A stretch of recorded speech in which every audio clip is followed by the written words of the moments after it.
दादा मुख्यमंत्री झाले असते तर महाराष्ट्राचं चित्र वेगळं असतं, अशी प्रतिक्रिया राष्ट्रवादीचे माजी मंत्री माणिकराव कोकाटेंनी दिलेली आहे। एनडीटीव्ही मराठीला दिलेल्या एक्सक्लुझिव्ह मुलाखतीमध्ये कोकाटेंनी भाऊक आठवणींसह अनेक धक्कादायक दावे केले। अजितदादांच्या निधनाचा धक्का आजही सहन होत नाही आणि त्याचवेळी दादांच्या विमान अपघाताबाबत कोकाटेंनी गंभीर संशय व्यक्त केलेला आहे। शिवाय पार्थ पवारांना मंत्रिपद दिलंच पाहिजे, पार्थ पवारच अजितदादांचा वारसा समर्थपणे पुढे नेतील असंही कोकाटे म्हणालेत। माणिकराव कोकाटेंसोबत बातचीत केली आहे आमचे प्रतिनिधी प्रांजल कुलकर्णी यांनी, पाहूयात।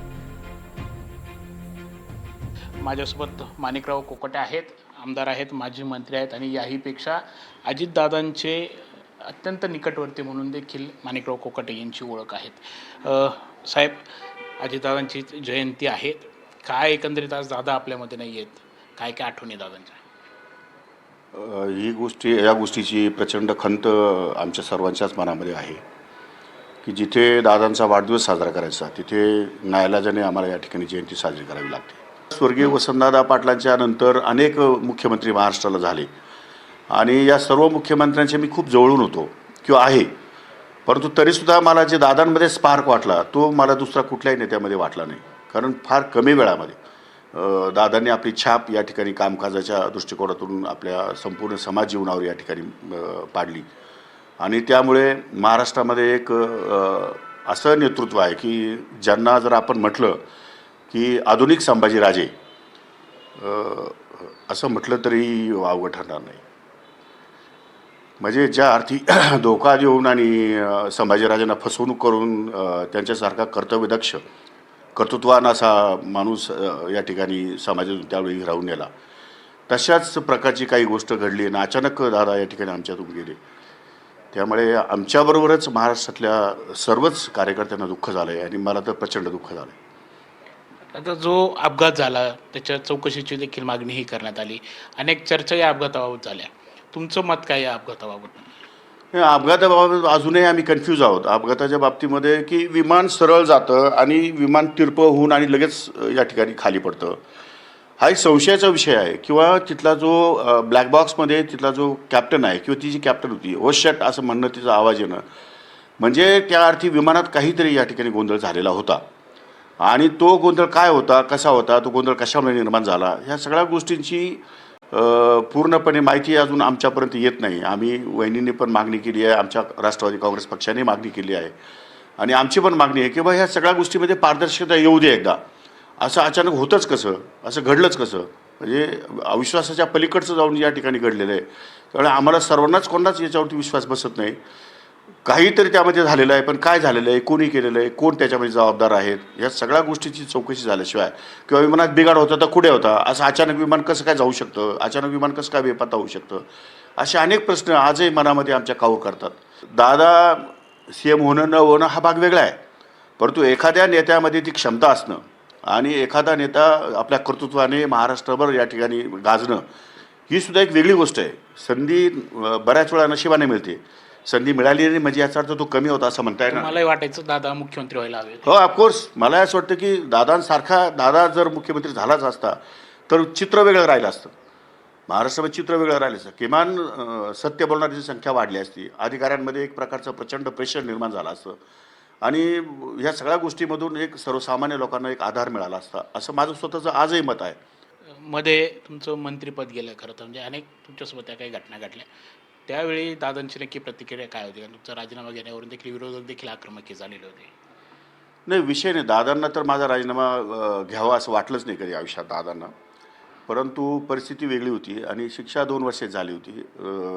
माननीय मुख्यमंत्री महोदयांनी पण सांगितलं की अशा परिस्थितीमध्ये आपण राजीनामा घेणं योग्य नाही, राजीनामा घेऊन ठेवा, जेव्हा केव्हा वेळ येईल तेव्हा आपण परत त्यांचा विचार करू। आणि दादांनी पण मला निरोप दिला की तू राजीनामा देऊन ठेव, मी शक्यतो राजीनामा घेण्याच्या मनस्थितीत नाही, परंतु राजीनामा देऊन ठेव आणि नंतर काय होईल ते बघू। मी राजीनामा त्यावेळेस ढिकले आमचे त्यांचे OSD होते, त्यांच्याकडे लिहून दिला, त्यांना सांगितलं की मला काही अडचण नाही आहे, राजीनामा तुम्हाला घ्यायचं तर घ्या, खातं बदललं तेव्हाही मला काही अडचण नव्हती, राजीनामा घ्यायचं तर मला काही अडचण नव्हती, माझ्याकडून कुठल्याही प्रकारची प्रशासकीय चूक झालेली नाही किंवा अशा प्रकारचं काही झालेलं नाही।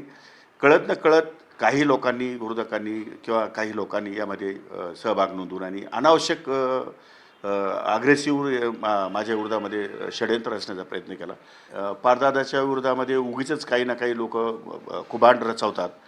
तशी परिस्थिती नाही आहे. पारदादा जयदादा अत्यंत स्पष्ट आणि दादापेक्षाही आउटस्पोकन आहेत आणि जे खरं आहे तेच बोलतात. ते पण चुकीचं बोलत नाही.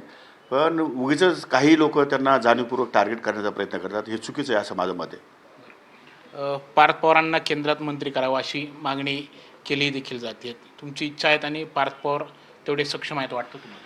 हे बघा, दादांच्या कुठल्याही वारसाला कुठेही संधी मिळत असेल तर आम्ही त्यांच्याबरोबर आहोत.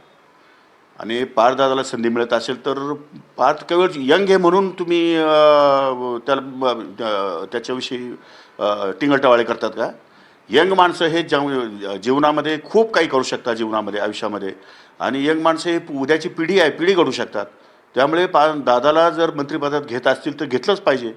माझी स्वतःची ती मागणी आहे की त्यांनासुद्धा एक जबाबदारीपद दिलं पाहिजे, त्यांना अधिकार दिले पाहिजे आणि त्यांनी त्या अधिकाराचा वापर हा लोकांसाठी, जनतेसाठी दादाच्या पावलावर पाऊल ठेवून या ठिकाणी केला पाहिजे अशी माझी मागणी. बरं, ज्या काही चर्चा सुरू आहेत की दोन्ही राष्ट्रवादी एकत्र यावं, विलिनीकरण व्हावं, तुमचं मत आहे की विलिनीकरण व्हायला हवं, फायदा होईल किंवा काय? मी तर माझं मत पहिलंच व्यक्त केलं आहे की जो निर्णय वहिनी घेतील किंवा पार्थदादा घेईल, दादाचं कुटुंब घेईल, त्या निर्णयाबरोबर मी आहे. त्यांनी जर असा म्हटला निर्णय घेतला की आपल्याला विलिनीकरण करायचं तर मी त्यांच्याबरोबर आहे.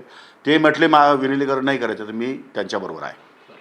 पण कुठेतरी पक्षांतर्गत नाराजी आहेत की मध्येच सुनील तटकरे, प्रफुल्ल पटेल यांचं काहीतरी वेगळ्या दिशेने राजकारण सुरू आहेत, नेत्यांच्या भेटी घेत आहे, दिल्लीला देखील दौरे, मुख्यमंत्र्यांच्या भेटी घेतात. म्हणजे नक्की सुरू काय आहेत की सगळं काही आलबेल नाही पक्षात, अशा देखील राजकीय चर्चा आहे? मला असं वाटत नाही. कोणीही पक्षामध्ये नाराज नाही आहे आणि पक्ष सोडून कुठे जाणार आहेत यांना कोण विचारणार आहे? दादांच्याच नावाखाली पक्ष उभा राहिला आहे. पक्षांचा मालकच दादा होते. त्यामुळे दादांच्या नावाखालीच आजही माझ्या मतदारसंघामध्ये दादांच्या नावाखालीच मतं मिळतात. दुसऱ्या कोणाच्या नावाखाली मतं मिळत नाही. त्यामुळे काहीही जरी कुणी मीडिया जर काही लिहित असलं किंवा प्रिंट मीडिया काही लिहित असलं तरी त्यामध्ये मला काही फारसं तथ्य वाटत नाही.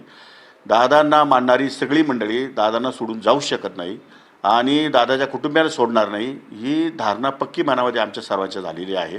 त्यामुळे कुणी असं करणार नाही, कुणी असं करू शकत नाही आणि कुणी करण्याचा प्रयत्न केला तर तो नतदृष्ट ठरेल.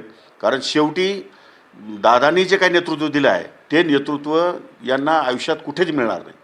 दादांसारखं नेतृत्वच कुठे मिळू शकत नाही. त्यामुळे दादाच्या कुटुंबाला आमच्यापैकी कोणीही सोडू शकत नाही. धन्यवाद साहेब आमच्याशी सविस्तर बातचीत केल्याबद्दल.